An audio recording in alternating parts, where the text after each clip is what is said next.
नमस्कार विद्यार्थियों, online classes में आपका स्वागत है। विद्यार्थियों, हम भारत में नियोजन के अंतर्गत पंचवर्षीय योजनाओं का अध्ययन कर रहे हैं और पंचवर्षीय योजनाओं का अध्ययन हम हमारे भारत में जो नियोजन के ऐतिहासिक प्रतिरूप है उसको जानने के लिए करते हैं। पंचवर्षीय योजना है जिसमें जो आर्थिक विकास का लक्ष्य है वो आरंभ में 2.1% से लेकर के और वर्तमान में लगभग 8% तक पहुंच गया। इस आर्थिक विकास के लक्ष्य की जो प्राप्ति है उसकी जो रूपरेखा है वो किस प्रकार से चली, उसी आधार पर हम विभिन्न पंचवर्षीय योजना का अध्ययन कर रहे हैं। हमने अभी तक 6 पंचवर्षीय योजनाओं का अध्ययन कर लिया है। जो 6वीं पंचवर्षीय योजना है वह पंचवर्षीय योजना आपके 1980 से लेकर 1985 तक चली। यहाँ जो आपकी 5वीं पंचवर्षीय योजना है उसके बाद हमने बात की थी रोलिंग प्लान की। रोलिंग प्लान जो अनवर्त योजना है उसके बाद कई कठिनाइयाँ सामने आई 6वीं पंचवर्षीय योजना के, लेकिन फिर भी 6वीं पंचवर्षीय योजना ने सफलता अर्जित की। 6वीं पंचवर्षीय योजना के बाद जो आपकी अगली पंचवर्षीय योजना है वह है 7वीं पंचवर्षीय योजना।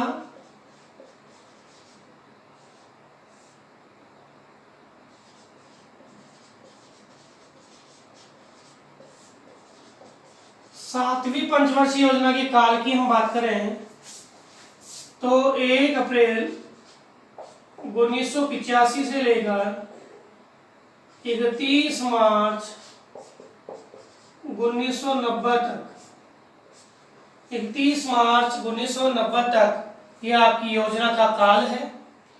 इसके बाद हम देखें कि ये योजना ऐसी परिस्थितियों में लागू हुई जिसमें कोई कठिनता, कोई कठिनाई या समस्या इस योजना में नहीं थी। ये आरामदायक समय में योजना लागू हुई क्योंकि अधिकांश कठिनाइयां हैं वो आपकी 6वीं पंचवर्षीय योजना में देखने को मिली।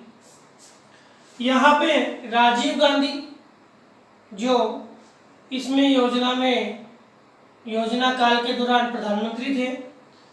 इस योजना में हम आर्थिक विकास का लक्ष्य देखें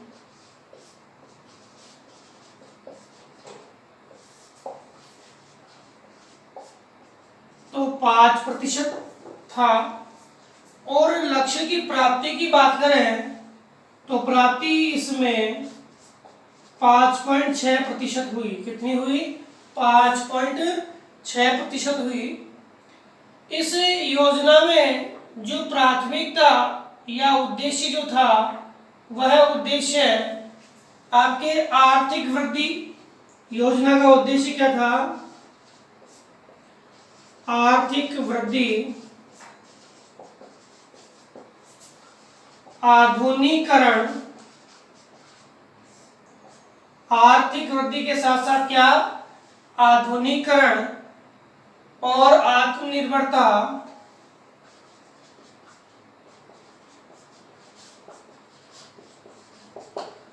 याद कर लेना, आर्थिक वृद्धि, आधुनिकीकरण, आत्मनिर्भरता और सामाजिक न्याय। सामाजिक न्याय की आधारभूत संरचना के उद्देश्य को प्राप्त करना।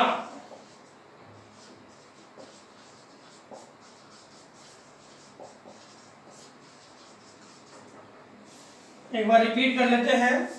आर्थिक विकास या आर्थिक वृद्धि, आधुनिकीकरण, आत्मनिर्भरता और सामाजिक न्याय के आधारभूत उद्देश्यों के जो लक्ष्य है उसको प्राप्त करना या आधारभूत उद्देश्यों को प्राप्त करना, ये इस पंचवर्षीय योजना का क्या था? उद्देश्य था। इस पंचवर्षीय योजना में इसके अतिरिक्त देखें तो खाद्यान्नों में वृद्धि, रोजगार के अवसरों में वृद्धि। देखो क्या क्या खाद्यान्नों में वृद्धि के लिए, खाद्यान्नों में वृद्धि, पता है कि 87 में हरित क्रांति का दूसरा दौर आ गया था और उसमें समस्त फसलों के लिए हरित क्रांति का दौर आया और वहाँ समस्त फसलों पे प्रभाव पड़े तो खाद्यान्नों में वृद्धि इसका उद्देश्य था। दूसरा, रोजगार के साधनों में वृद्धि, खाद्यान्नों में वृद्धि के साथ साथ रोजगार के साधनों में वृद्धि और जो उत्पादकता है, उत्पादकता को बढ़ाना, उत्पादकता को बढ़ाना इस योजना का उद्देश्य था। खाद्यान्न, रोजगार के साधन, उत्पादकता कैसे बढ़ेगी? उद्योगों का विकास होगा, उद्योगों का विकास करना भी इस योजना का मुख्य उद्देश्य था। इसके अतिरिक्त जो पहले के उद्देश्य जो थे उनको भी इस योजना में प्राथमिकता दी गई तथा योजना के कुछ प्रमुख लक्ष्य भी थे। इन प्रमुख लक्ष्यों की बात हम करें, योजना में पहला लक्ष्य था गरीबी निवारण करना। ये गरीबी जो निवारण है, गरीबी निवारण या गरीबी उन्मूलन है, ये 5वीं पंचवर्षीय योजना से चलता आ रहा है और इस छठी पंचवर्षीय योजना का भी मुख्य उद्देश्य, मुख्य प्राथमिकता थी गरीबी और बेरोजगारी। इसका भी मुख्य उद्देश्य और मुख्य प्राथमिकता थी गरीबी निवारण के लिए। जो इस समय बीपीएल जो लोग थे जिनकी जनसंख्या 37% थी, जो बीपीएल थे, बिलो पुअर्टी लिमिट, उनकी जनसंख्या है या उसकी जो संख्या है वो 25.8% तक लाना इसका उद्देश्य था। साथ ही साथ बेरोजगारी को कम करना, बेरोजगारी को कम करना ये भी क्या था, इसका उद्देश्य था, क्योंकि रोजगार के साथ लक्ष्य था इसका महत्वपूर्ण लक्ष्य, क्योंकि रोजगार के साधनों में लगातार कमी जो वृद्धि हो रही है, तो रोजगार के साधनों में वृद्धि है, इसका मतलब बेरोजगारी क्या होगी, कम होगी।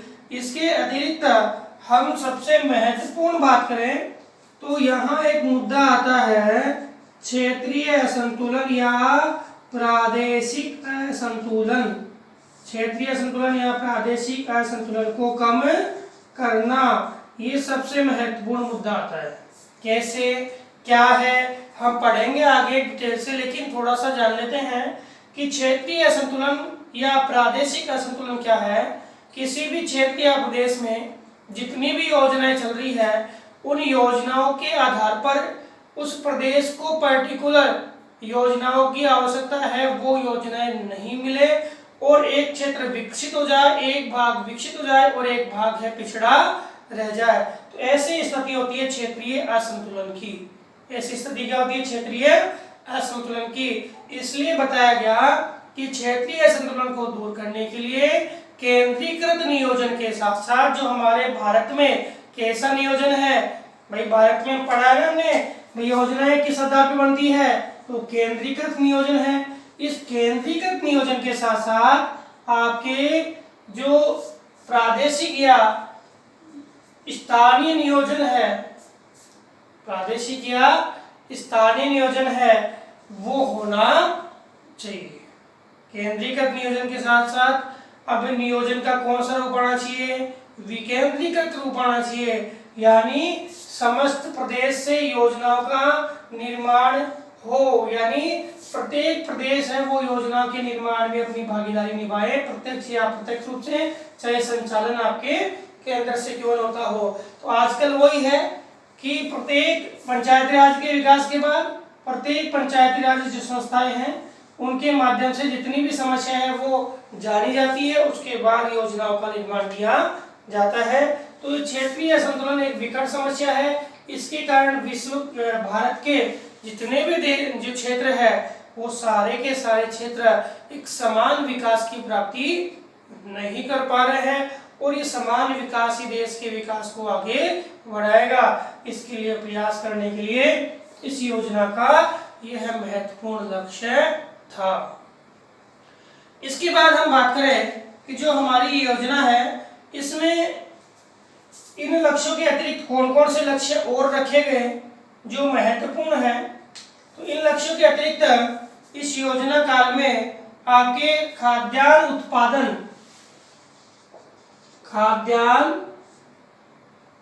उत्पादन का लक्ष्य 18.5 करोड़ टन रखा गया कि खाद्यान्न उत्पादन कितना होना चाहिए? 18.3 करोड़ होना चाहिए। कितना होना चाहिए? 18.3 करोड़ होना चाहिए।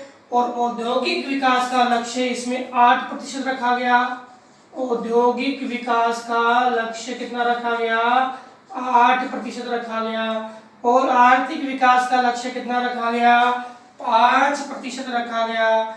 और विनियोग और बचत जो है उसके लक्ष्य की बात करें तो विनियोग का जो है विनिमय का 25.9 और जो बचत है इस बचत का आपके 24.4% लक्ष्य रखा गया। कितना? 24.4% लक्ष्य रखा गया। विनियोग का कितना? 25.9 और बचत का कितना? 24.4% लक्ष्य रखा गया। एक बार इनको रिपीट कर लेते हैं। आर्थिक विकास का लक्ष्य कितना था? 5। खाद्यान्न का लक्ष्य कितना था? 18.3 करोड़ टन। औद्योगिक विकास का लक्ष्य 8, विनियोग का 25.9 और बचत का 24.4। और बीपीएल जो लोग थे उनका जो 37% से घटा के 25.8% लाना क्या था? इसका लक्ष्य था। इसके अतिरिक्त जो आपके कार्यक्रम चल रहे थे पहले वाली पंचवर्षीय योजना में जो आए थे, IRDP integrated rural development program, समन्वित ग्रामीण विकास कार्यक्रम, NREP, राष्ट्रीय ग्रामीण एम्प्लॉयमेंट यानी रोजगार योजना। इसके अलावा आपके चल रहा था 1952 में चल रहा था ग्रामीण विकास के लिए सामुदायिक विकास कार्यक्रम,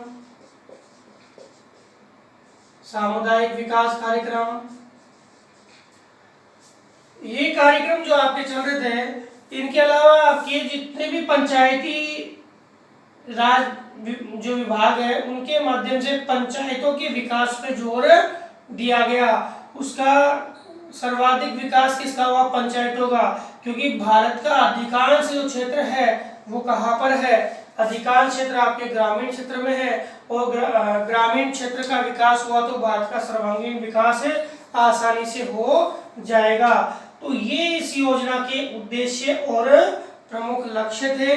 अब इस योजना में हम उपलब्धियों की प्राप्ति करते हैं। उपलब्धियां क्या क्या प्राप्त हुई हमें? तो सबसे पहले बात करें, योजना सफलतम रही क्योंकि लक्ष्य की तुलना में इसका जो प्राप्ति रूप था वो ज्यादा था। लक्ष्य कितना था? 5% था और प्राप्ति रूप कितना था? आपके 5.6% था। और कृषि जो है उसमें औसतन उत्पादन है वो कितना हो गया? 4% हो गया। किसमें? कृषि में औसतन उत्पादन कितना हो गया? 4% हो गया। और आपके विनियोग और बचत जो हमने उद्देश्य रखा था, विनियोग का 25.4 और आपके 24.4, तो इसका जो लक्ष्य है हमने रखा तो प्राप्ति कितनी हुई? विनियोग में प्राप्ति कितनी हुई और बचत में प्राप्ति कितनी हुई? तो विनियोग में आपके 23.7% की प्राप्ति हुई। कितनी हुई? 23.7% की प्राप्ति हुई, जबकि अपना लक्ष्य 25.9% था। बचत में आपके 21.7% की प्राप्ति हुई, जबकि अपना लक्ष्य 24.4% था। ये तो लक्ष्य था और ये क्या है? प्राप्ति। तो लक्ष्य की तुलना में प्राप्ति नजदीक स्तर पे हुई, विनियोग में और बचत में, दोनों में। इसके अतिरिक्त हम बात करें जो मुद्रास्फीति है उसकी समस्या इस योजना में बनी रही। ये योजना जो चली, इस योजना के बाद हम बात करें कि ये योजना अपने सफलतम प्रयासों को प्राप्त करती हुई सफलता को तो प्राप्त कर ली, लेकिन इस योजना के जस्ट बाद यानी 90 के बाद राजनीतिक अस्थिरता एक प्रमुख कारण था। इस राजनीतिक अस्थिरता के कारण अगली पंचवर्षीय योजना है वो नहीं संचालित हो पाई, और इसके बाद आपके पुनः 2 एक वर्षीय योजनाएं आई। क्या आई? पुनः 2 एक वर्षीय योजना, यानी 7वीं पंचवर्षीय योजना के बाद पुनः 2 एक वर्षीय योजना आई। याद कर लेना, एक वर्षीय योजना 1 अप्रैल 1990 से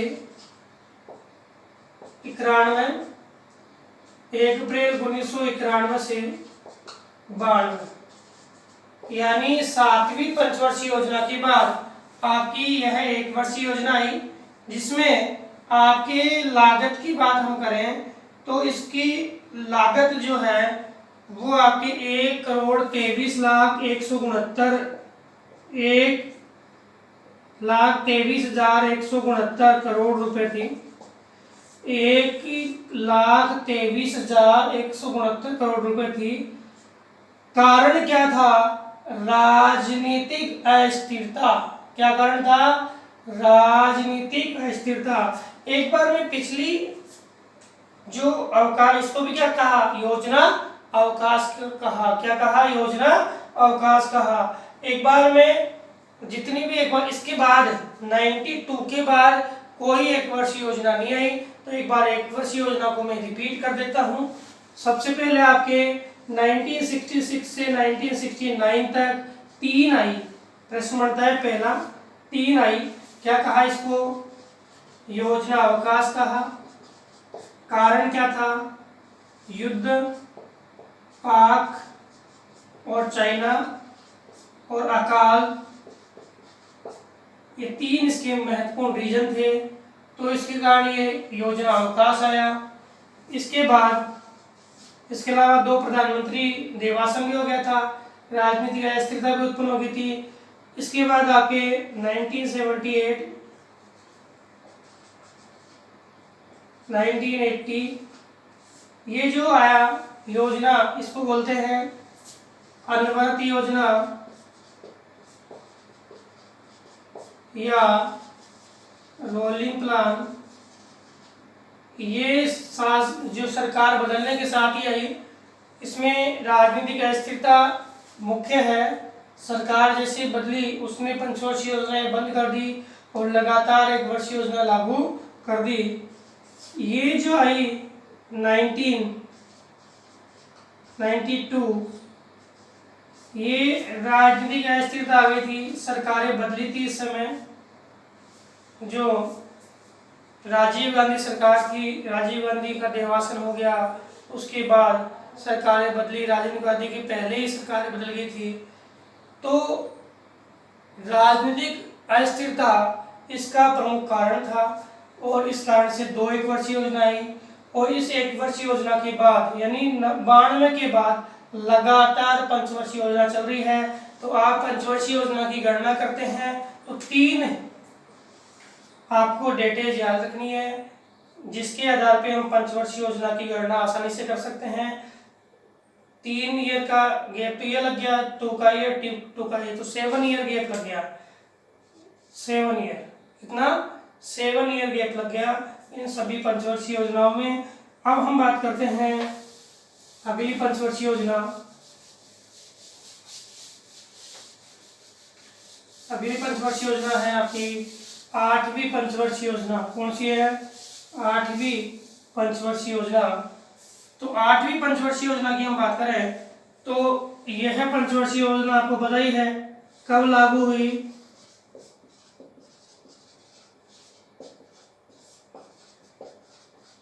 8वीं पंचवर्षीय योजना लागू हुई 1 अप्रैल 1992 से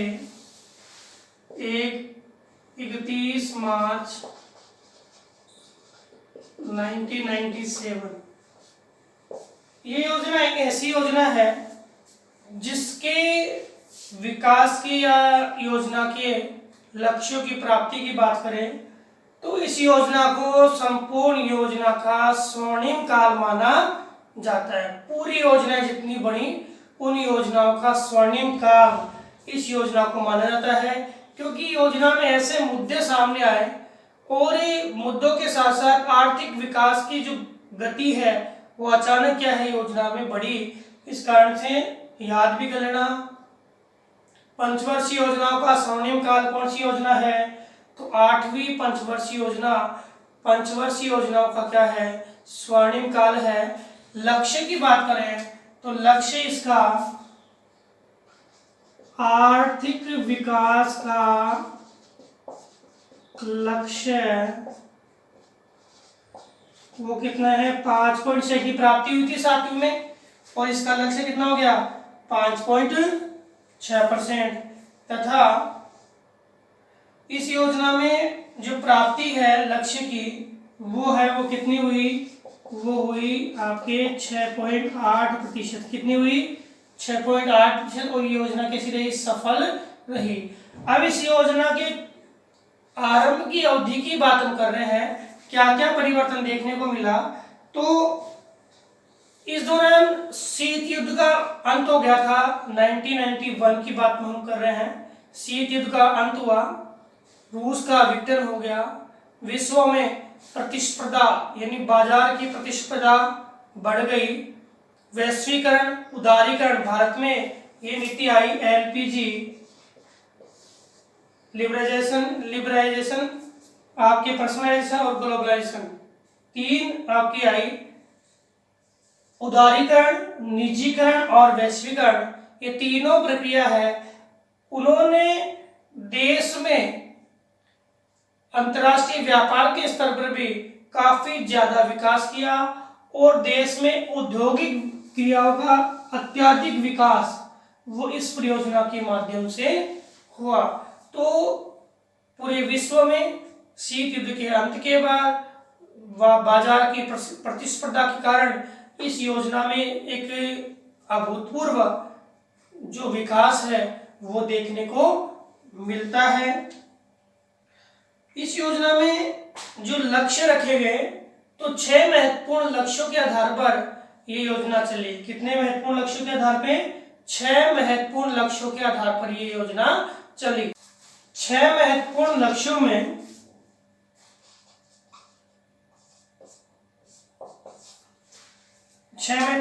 के अंतर्गत पहला देखें तो रोजगार के अवसरों को बढ़ावा देना। प्रश्न आ जाता है 3 नंबर का ऐसे कैसे कि इस योजना का लक्ष्य क्या था, रोजगार के अवसरों को बढ़ावा देना। एवं जन जागरूकता के माध्यम से, सबसे मेन है ये, जन जागरूकता के माध्यम से आपके जनसंख्या वृद्धि जो है, जनसंख्या वृद्धि के नियंत्रण के लिए प्रभावी कार्यक्रम चलाना, ये इसका सबसे महत्वपूर्ण लक्ष्य था। जन जागरूकता के माध्यम से जनसंख्या वृद्धि नियंत्रण के लिए प्रभावी कार्यक्रम चलाना एवं प्राथमिक शिक्षा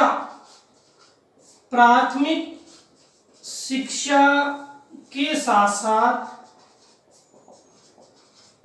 जो 15 से 35 जो है प्रौढ़ शिक्षा को बढ़ावा देना। कौन सी शिक्षा को, प्रौढ़ शिक्षा को बढ़ावा देना, इसका महत्वपूर्ण लक्ष्य था। पहला लक्ष्य रोजगार के अवसरों को बढ़ावा देना, दूसरा लक्ष्य है जन जागरूकता के माध्यम से जो वृद्धि है कौन सी, जनसंख्या की, उसको नियंत्रित करना। तीसरा लक्ष्य है वह प्राथमिक शिक्षा के साथ साथ आपके प्रौढ़ शिक्षा को बढ़ावा देना। इसके अतिरिक्त जो पेयजल और प्राथमिक सेवाएं हैं, शुद्ध पेयजल, सुरक्षित पेयजल सुरक्षित पेयजल एवं जो प्राथमिक सेवाएं हैं, प्राथमिक सेवाएं जो आपकी मूलभूत आवश्यकताएं हैं उनकी प्राप्ति करवाना, प्राथमिक सेवाओं की प्राप्ति करवाना, ये भी क्या था, इसका प्रमुख लक्ष्य था। इसके अतिरिक्त खाद्यान्नों में आत्मनिर्भरता, खाद्यान्नों में आत्मनिर्भरता प्राप्त करना, आत्मनिर्भरता प्राप्त करना, ये भी क्या था, इसका प्रमुख लक्ष्य था। एवं देश का जो बुनियादी ढांचा है, जिसमें आधारभूत सुविधाएं हैं, जो मूलभूत आवश्यकताएं हैं, उस आधारभूत या बुनियादी ढांचे को मजबूत करना, और जो देश का जो बुनियादी ढांचा है, देश का जो बुनियादी ढांचा है, बुनियादी जानेंगे ना, आधारभूत, आधारभूत ढांचा है, उसको क्या करना, ढांचे को मजबूत करना, ढांचे को क्या करना, मजबूत करना।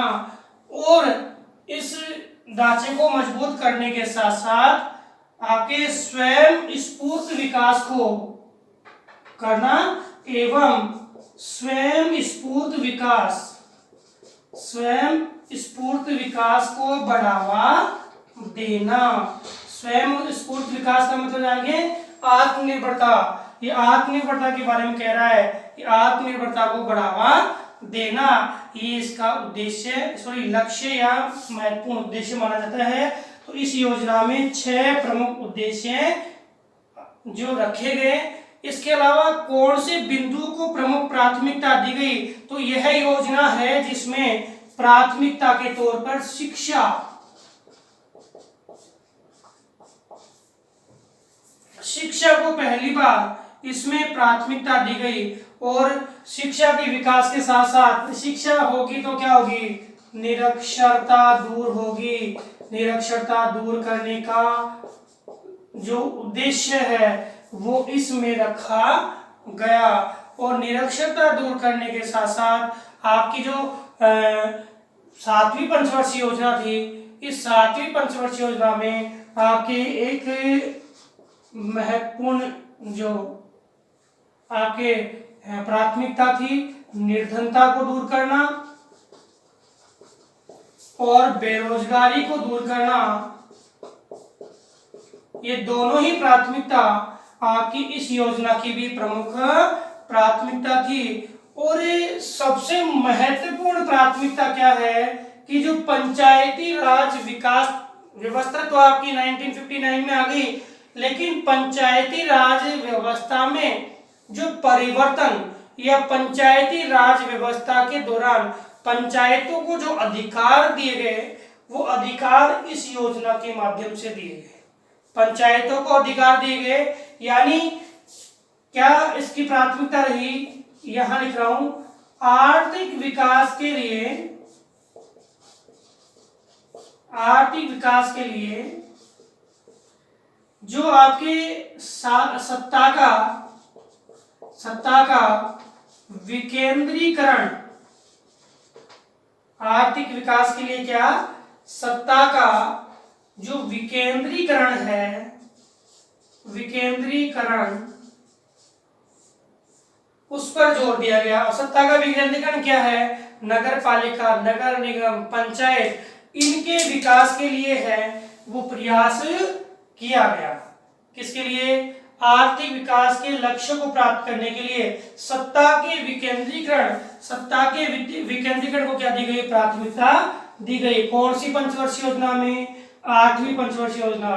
तो आपको अगर पूछ ले प्रश्न कि पंचायती राज व्यवस्था कब आरंभ हुई, तो पंचायती राज व्यवस्था आपकी दूसरी पंचवर्षीय योजना में पहली है 51-56 और दूसरी है 56 से आपके एक सेट तो 59 में हुई, तो दूसरी में हुई। और पंचायती राज व्यवस्था के विकास के लिए कौन सी पंचवर्षीय योजना में कहा गया, तो 8वीं पंचवर्षीय योजना में कहा गया। शिक्षा के लिए कौन सी पंचवर्षीय योजना में कहा गया, 8वीं पंचवर्षीय योजना में कहा गया। इसके लिए निर्धनता की जो बात सबसे पहले कौन सी परियोजना में हुई, तो वो 5वीं पंचवर्षीय योजना में हुई। और निर्धनता के लिए जो कठिनतम कार्यक्रम है वो 7वीं और 8वीं और उसके आगे अपनाए गए। इसके अतिरिक्त हम देखते हैं कि इस पंचवर्षीय योजना में हमें क्या उपलब्धियां हासिल हुई। तो उपलब्धियों की बात हम करें तो सीधी सी बात है कि प्राप्ति हमें 6.8% हुई। क्या हुई? 6.8% इसकी लक्ष्य की प्राप्ति हुई।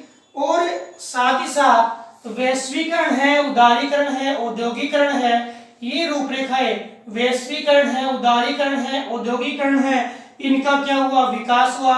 और देश के विकास में जो लक्ष्य था, किसका? योजना का जो लक्ष्य था, उस लक्ष्य से अधिकतम प्राप्ति होने के कारण ये योजना प्राय क्या रही? सफल रही। इसमें निर्धनता उन्मूलन, निर्धनता को दूर करने के लिए और जनसंख्या में वृद्धि को नियंत्रण करने के लिए जो प्रयास किए गए, उस प्रयासों में कुछ हद तक इस योजना ने अपने लक्ष्य की प्राप्ति की। इसके साथ साथ ही जो औद्योगिक विकास भी है इस योजना के माध्यम से हुआ। तो विद्यार्थियों, हमने आज इस वीडियो के माध्यम से जो पंचवर्षीय योजनाएं है उसमें 7वीं पंचवर्षीय योजना, साथ ही साथ योजना अवकाश 90 से 92 और 8वीं पंचवर्षीय योजनाओं का स्वर्णिम काल माना जाता है, जिसमें आपके 6 लक्ष्य और मुख्य प्राथमिकताएं जो है, जो पुरानी प्राथमिकता चल रही है, जो अन्य परियोजनाओं की पहले वाले की वो तो सेम आगे से आगे चलती आ रही है, उनको हटाया नहीं गया, वो प्राथमिकता है। इसमें मुख्यतः उदारीकरण, निजीकरण और वैश्वीकरण को प्राथमिकता दी गई, सत्ता के विकेंद्रीकरण को प्राथमिकता दी गई, निर्धनता दूर करने और बेरोजगारी जो है दूर करने के लिए प्राथमिकता, शिक्षा को बढ़ावा देने के लिए, निरक्षरता को कम करने के लिए प्रयास किए गए। 6 मुख्य लक्ष्य रखे गए: रोजगार बढ़ाना, जन जागरूकता से जनसंख्या वृद्धि पर नियंत्रण करना, प्राथमिक शिक्षा के साथ साथ प्रौढ़ शिक्षा को बढ़ावा देना, शुद्ध सुरक्षित पेयजल के साथ साथ प्राथमिक सेवाओं की उपलब्धि करवाना, खाद्यान्नों में आत्मनिर्भरता प्राप्त करना और देश के बुनियादी ढांचों के साथ साथ स्वयं स्फूर्त विकास को प्राथमिकता दी गई। तो विद्यार्थियों, अगले वीडियो के माध्यम से हम अगली पंचवर्षीय योजनाओं का अध्ययन करेंगे। धन्यवाद।